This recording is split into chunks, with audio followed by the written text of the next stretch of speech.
Hello everyone. तो स्वागत है आप सभी का सत्र 2024 और 25 की इस सीरीज में, जिसमें हम कंप्लीट कर रहे हैं 12th क्लास की फिजिक्स को।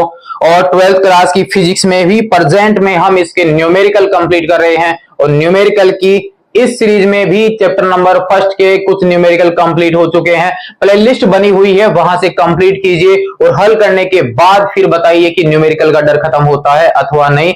हमारे पास न्यूमेरिकल को हम समय ही नहीं देते, इस वजह से न्यूमेरिकल जो है अपने को हार्ड लगते हैं। जितना टाइम हम यहाँ पर थ्योरेटिकल पार्ट को देते हैं, उससे आधा अधूरा टाइम भी हम न्यूमेरिकल को नहीं देते हैं। तो जिसको हम समय ही नहीं देंगे प्यारे बच्चों, तो वो अपने पास होगा ही कैसे। न्यूमेरिकल को भी आप थोड़ा समय दीजिए, न्यूमेरिकल भी बिल्कुल आसान होगा। और एक बार अगर न्यूमेरिकल का अभ्यास आपको हो जाता है, एक बार अगर आपको न्यूमेरिकल की आदत पड़ जाती है, तो ज्यादा बेस्ट ही आपको न्यूमेरिकल लगेंगे अपेक्षा थ्योरेटिकल पार्ट के। आपको बताया गया था, जब न्यूमेरिकल स्टार्ट किया गया था उस समय भी आपको बताया गया था कि थ्योरेटिकल पार्ट में हमें सूत्र स्थापना करनी होती है, अलग अलग कंडीशन लगानी पड़ती है। कहीं और जगह पर कोई सूत्र आया हुआ है तो उसको अप्लाई करना पड़ता है, तब जाके डेरिवेशन कंप्लीट होता है और सूत्र की स्थापना होती है। लेकिन प्यारे बच्चों, न्यूमेरिकल के लिए तो जो डेरिवेशन हमने कंप्लीट किया है, उसका जो रिजल्ट निकला है, जो सूत्र निकला है, उसी सूत्र में बस हमें वैल्यू पुट करनी है और हल करके आंसर निकाल लेना होता है। समय भी कम लगता है और मार्क्स भी पूरे मिलते हैं न्यूमेरिकल के अंदर। तो आज हम कंप्लीट करने वाले हैं चैप्टर नंबर फर्स्ट के न्यूमेरिकल की सीरीज में क्वेश्चन नंबर 6 यानी एक्सरसाइज 1.6 आज हम कंप्लीट करने वाले हैं। तो आपको बताया हुआ है कि क्वेश्चन को सबसे पहले तो आप ढंग से समझिए कि क्वेश्चन में हमें क्या क्या दिया गया है, क्या पूछा गया है। जो वैल्यू आपको दी गई है आप उनको नोट कर लीजिए। जो मान हमें पूछा गया उसका सूत्र जो है अपने थ्योरेटिकल पार्ट से अपने आप याद आ जाता है, क्योंकि हमारा पूरा फोकस ही थ्योरेटिकल पार्ट पर होता है। तो सूत्र तो याद आ जाता है, घबराने की कोई आवश्यकता नहीं है। बस उस सूत्र में दिए गए सभी मान हैं अथवा नहीं, ये देख लीजिए। जो मान सूत्र के लिए अवेलेबल नहीं है वो भी अपने आप आ जाता है, क्योंकि अपना अभ्यास हो चुका होता है थ्योरेटिकल पार्ट पर। मान रखिए, कैलकुलेशन कीजिए, क्वेश्चन अपने आप आसान होता है। देखते हैं क्वेश्चन नंबर 6 को और खत्म करते हैं न्यूमेरिकल का डर। क्वेश्चन नंबर 6 अपने पास में है कि 4 बिंदु आवेश, यहां पर बिंदु आवेश दिया गया है और चैप्टर में पूरा पॉइंट ही आपका यही था, बिंदु आवेश बिंदु आवेश। 4 बिंदु आवेश हमें दे रखे हैं। क्यू ए का मान 2 माइक्रोकुलाम, क्यू बी का मान -5 माइक्रोकुलाम, क्यू सी का मान 2 माइक्रोकुलाम तथा क्यू डी का मान है -5 माइक्रोकुलाम। 4 बिंदु आवेश हमें यहां पर दिए गए हैं। आगे दे रखा है कि 10 सेंटीमीटर भुजा के किसी वर्ग ABCD के शीर्षों पर अवस्थित है, यानी ये चारों आवेश जो हैं वो एक वर्ग के कोने पर स्थित हैं। आगे क्या दिया हुआ है देखिए, वर्ग के केंद्र पर 1 माइक्रोकुलाम आवेश पर लगने वाला बल ज्ञात कीजिए। आपको जो मान दिए गए हैं उनको आप एक डायग्राम के द्वारा सेट करके देखिए। आप यहां पर एक स्क्वायर बनाइए और स्क्वायर बनाने के बाद आप इन सबको व्यवस्थित करके देखिए कि अपना होता है या नहीं होता, कि अपने पास में समझ में आ रहा है अथवा नहीं। यहां पर A, B, C और D ये आपके पास में एक स्क्वायर है। प्रत्येक भुजा की जो लंबाई है वो 10 सेंटीमीटर इन्होंने दे रखी है। ये भी अपने पास में 10 सेंटीमीटर है, ये भी अपने पास में 10 सेंटीमीटर है। तो इस वर्ग के जो विकर्ण है वो भी आपस में बराबर होने वाले हैं, क्योंकि जब आपके पास वर्ग लेते हैं तो वर्ग की चारों भुजाएं बराबर होती हैं, तो उसका विकर्ण जो होता है वो भी बराबर होते हैं दोनों के दोनों। ये इसका केंद्र बिंदु मान लिया O। क्वेश्चन में चारों बिंदुओं के ऊपर 4 आवेश हैं। A बिंदु पर जो आवेश है उसका मान QA इन्होंने बता रखा है। B बिंदु पर जो आवेश है उसको QB बता रखा है। C बिंदु पर जो आवेश है वो QC है और D बिंदु पर जो आवेश है वो QD है। ऐसे ही केंद्र पर भी एक आवेश है जिसको मैं Q नोट से मान लेता हूं। इन सब की वैल्यू दी हुई है, लिख लेते हैं कौन कौन सा मान दिया हुआ है। तो आप यहां पर लिख दीजिए दिया गया है, यानी जो जो मान अपने पास में अवेलेबल है लिखिए आप यहां पर। हमें दे रखा है QA का मान, QA का जो मान है वो 2 माइक्रोकुलाम है। इतना ही मान जो है वो QC का है, देखिए 2 माइक्रोकुलाम। इसका मतलब QA और QC जो है वो दोनों के दोनों बराबर हैं, तो मैं इसको QA और QC बराबर 2 माइक्रोकुलाम लिख सकता हूं। दोनों आवेश की मात्रा बराबर है आमने सामने वाले शीर्षों की। नेक्स्ट आप देखिए यहां पर QB और QD का मान भी बराबर है, -5 माइक्रोकुलाम -5 माइक्रोकुलाम। ये भी आपके पास में आमने सामने वाले शीर्षों के आवेश ही हैं। तो नेक्स्ट अपने पास में है QB बराबर है QD के, और वो है माइनस का 5 माइक्रोकुलम। कोई समस्या हो तो बताइए। जैसे जैसे पर्सन बोल रहा है ना, हम भी वैसे वैसे ही कर रहे हैं, कोई एक्स्ट्रा काम नहीं कर रहे यहाँ पर। और करना भी यही है कि जो क्वेश्चन में बोल रहा है कि आप ऐसे चलिए तो आप वैसे कीजिए, वो कह रहा है इधर जाइए इधर जाइए, वो कहता है ऊपर जाइए ऊपर जाइए, नीचे बैठिए बैठ जाइए। पर्सन जैसे जैसे घुमा रहा है आप वैसे वैसे घूमिए, अपने आप आंसर आ जाएगा। केंद्र का आवेश भी तो दे रखा था इसने, तो केंद्र वाला भी लिख लेते हैं। तो हमारे पास में केंद्र पर जो आवेश है 1 माइक्रोकुलाम है। और क्या दे रखा है, और यहाँ पर इस वर्ग की भुजा भी दे रखी है, वो भी लिख लेते हैं यहाँ पर। तो हमारे पास में ए बी का मान, बी सी का मान, सी डी का मान और डी ए का मान ये भी दे रखा है 10 सेंटीमीटर। ये सब कुछ दे रखा है, एक्स्ट्रा कुछ भी नहीं दे रखा। अब क्या पूछा गया, देखिए आप यहां पर इस क्यू ए की वजह से इस क्यू नोट पर कितना बल लगेगा, क्यू बी की वजह से क्यू नोट पर कितना बल लगेगा, क्यू सी की वजह से क्यू नोट पर कितना बल लगेगा, क्यू डी की वजह से क्यू नोट पर कितना बल लगेगा। ये नहीं पूछा है, हमें ये पूछा है कि इन चारों की वजह से इस अकेले के ऊपर कितना बल लगेगा। तो किसी एक आवेश पर अनेकों आवेशों की वजह से जो बल लगता है, कौन से तरीके से हल करते हैं, याद कीजिए। वैसे दो आवेशों के बीच में अगर बल लग रहा हो, एक दूसरे से कुछ दूरी पर हो, बिंदु आवेश हो, तो हमें याद आ जाता है प्यारे बच्चों, थ्योरेटिकल पार्ट में खूब हमने समझा है, कूलाम का नियम लगने वाला है। और कूलाम का नियम था F बराबर के Q1 Q2 बटा R स्क्वायर। के यहाँ पर कांस्टेंट था, Q1 का मतलब कोई एक आवेश, Q2 का मतलब कोई दूसरा आवेश, और R स्क्वायर दोनों के बीच की दूरी का वर्ग होता है। QA और Q नोट को जब आप लोगे तो दो बिंदु आवेश हैं, इन दोनों के बीच की दूरी AO, यहाँ पर दो आवेश हैं, बीच की दूरी BO, दो आवेश हैं, बीच की दूरी CO, दो आवेश हैं, बीच की दूरी DO। तो हमें AO, BO, CO और DO की आवश्यकता होने वाली है, और दोनों आवेश हमारे पास अवेलेबल हैं। और एक ही आवेश के ऊपर अनेकों आवेशों की वजह से बल लग रहा है, इसका मतलब एक कूलाम का बल यहां पर, एक कूलाम का बल यहां पर होगा, एक कूलाम बल यहां पर, एक यहां पर, चार बल अपने पास में है। तो टोटल कितना होगा, सबका सदिश योग कर देंगे, फाइनल मान अपने पास में आ जाएगा। याद कीजिए कौन सा टॉपिक है, कूलाम के नियम के लिए अध्यारोपण का सिद्धांत। तो आप यहां पर देखिए चारों मान दे रखे हैं, आपको क्या चाहिए, एओ, ओसी, ओबी, ओडी चाहिए, लेकिन ये अपने पास है नहीं।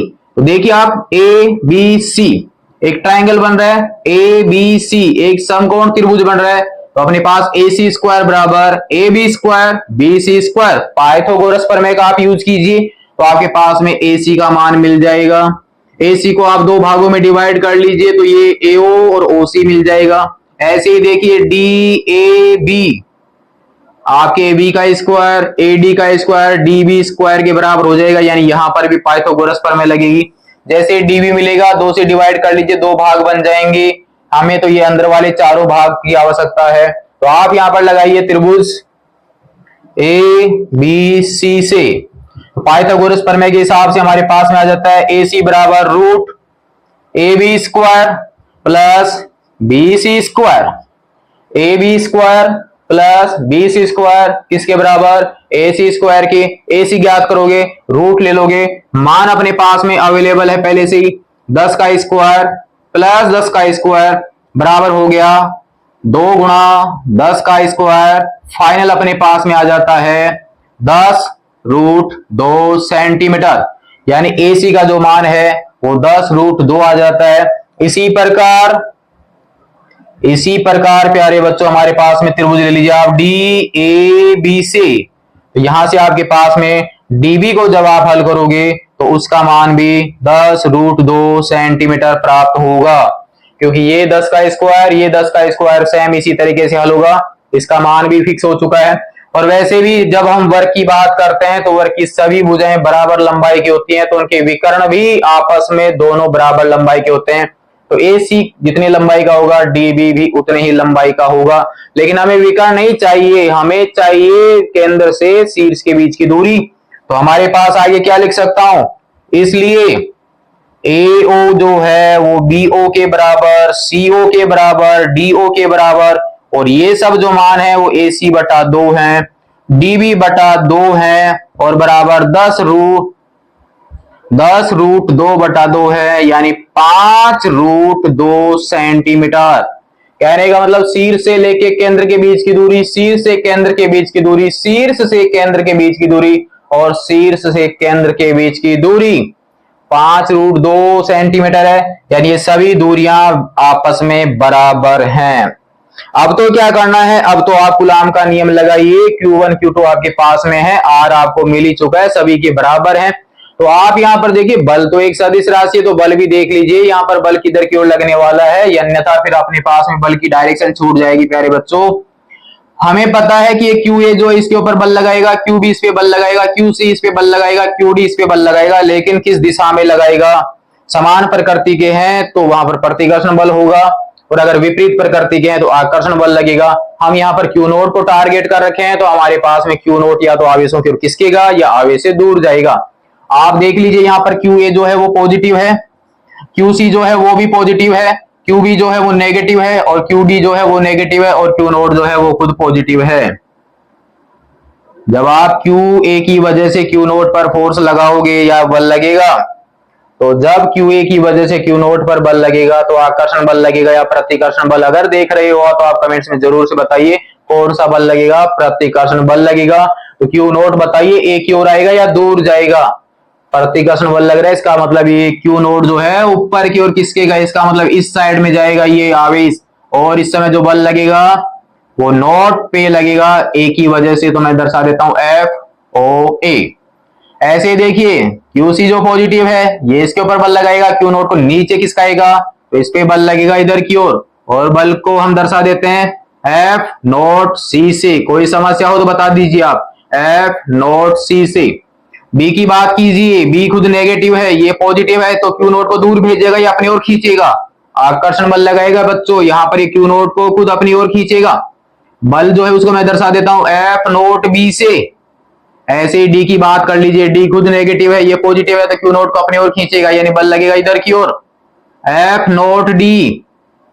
तो हमारे पास अगर हम एकांक सदिश की बात करें तो यहाँ पर एकांक सदिश किधर की ओर जाएगा?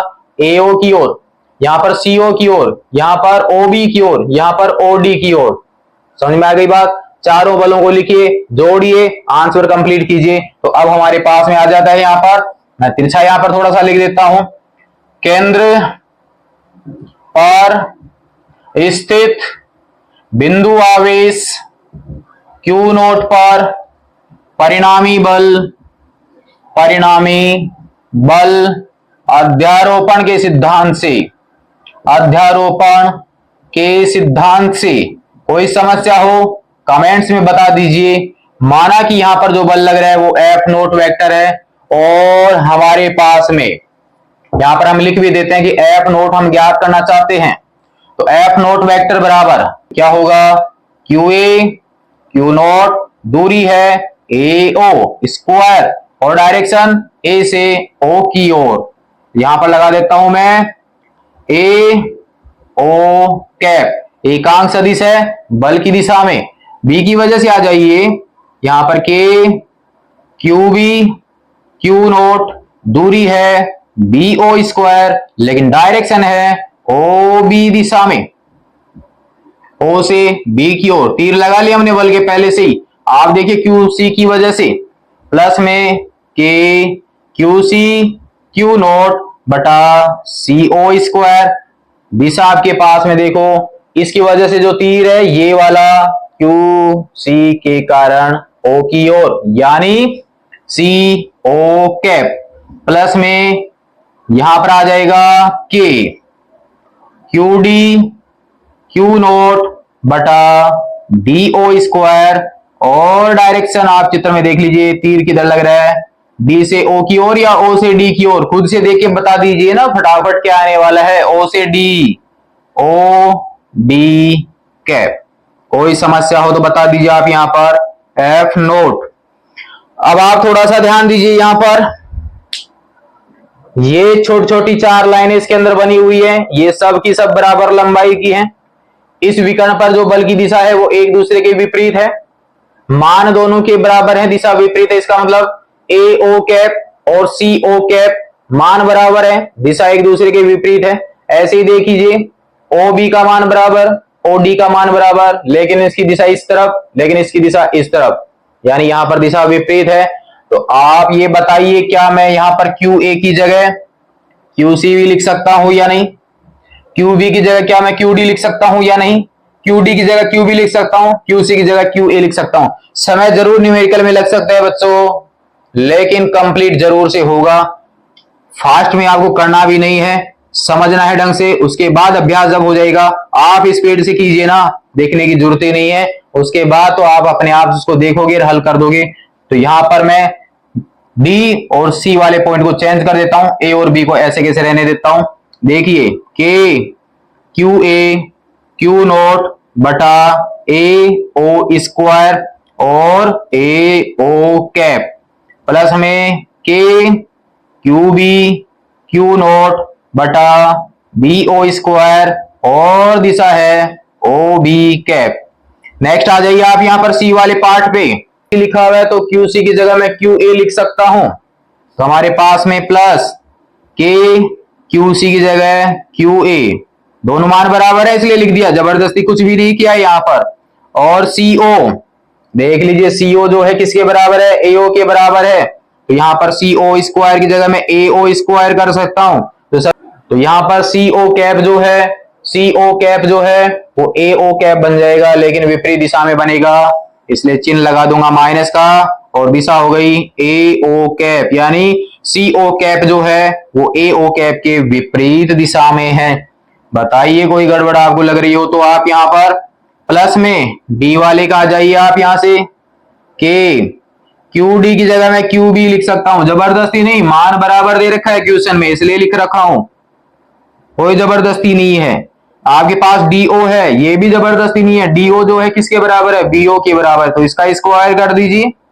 यहां पर ओबी कैप है, वो भी जबरदस्ती नहीं, ओबी की दिशा इधर की ओर और ओडी की दिशा इधर की ओर, दिशा इसके विपरीत है, तो माइनस का ओबी कैप लगा सकता हूं।